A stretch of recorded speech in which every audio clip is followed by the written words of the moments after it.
Hello students, welcome to answer seers. आज हम पढ़ने वाले हैं characteristics of production possibility curve. Last class में हम लोगों ने इसका table, diagram and explanation discuss कर लिया था।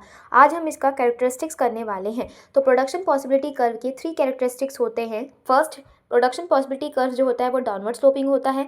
सेकेंड, प्रोडक्शन पॉसिबिलिटी कर्व का शेप जो होता है वो कॉनकेव होता है। And third, production possibility curve rightward भी शिफ्ट हो सकता है और लेफ्टवर्ड भी शिफ्ट हो जाता है। तो शिफ्टिंग रिलेटेड हम लोग पढ़ने वाले हैं। तो हम लोग सबसे प्रॉपर्टीज यानी कि उसके अंदर क्या क्या फीचर्स हैं, दैट इज कैरेक्टरिस्टिक्स, उसका कैरेक्टरिस्टिक्स कैसा है ये पढ़ने वाले हैं। तो सबसे पहला है production possibility curve is downward sloping. अब production possibility curve downward sloping क्यों होता है? बिकॉज दो गुड्स होते हैं, there exists an inverse relationship between the change in quantity of the one commodity and change in the quantity of the another commodity।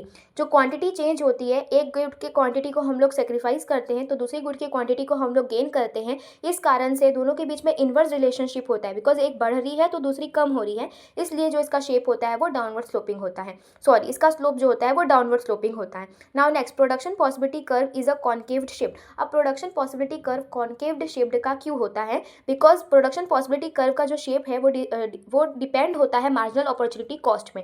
हम लोगों ने जैसे कि टेबल बनाया था, तो टेबल में हम लोगों ने देखा था कि यहाँ पास मार्जिनल अपॉर्चुनिटी कॉस्ट देखो 1 2 3 4 5 6 7 5 6 तक है। तो यहाँ मार्जिनल अपॉर्चुनिटी कॉस्ट बढ़ रहा है। तो यही रीज़न है कि प्रोडक्शन पॉसिबिलिटी कर्व जो होता है वो कॉन्केव्ड शेप्ड का होता है। अगर मार्जिनल अपॉर्चुनिटी कॉस्ट बढ़ेगा तो वो कॉन्केव शेप्ड का होगा, अगर मार्जिनल अपॉर्चुनिटी कॉस्ट डिक्रीज होगा तो वो कॉन्वेक्स शेप का होगा, और अगर मार्जिनल अपॉर्चुनिटी कॉस्ट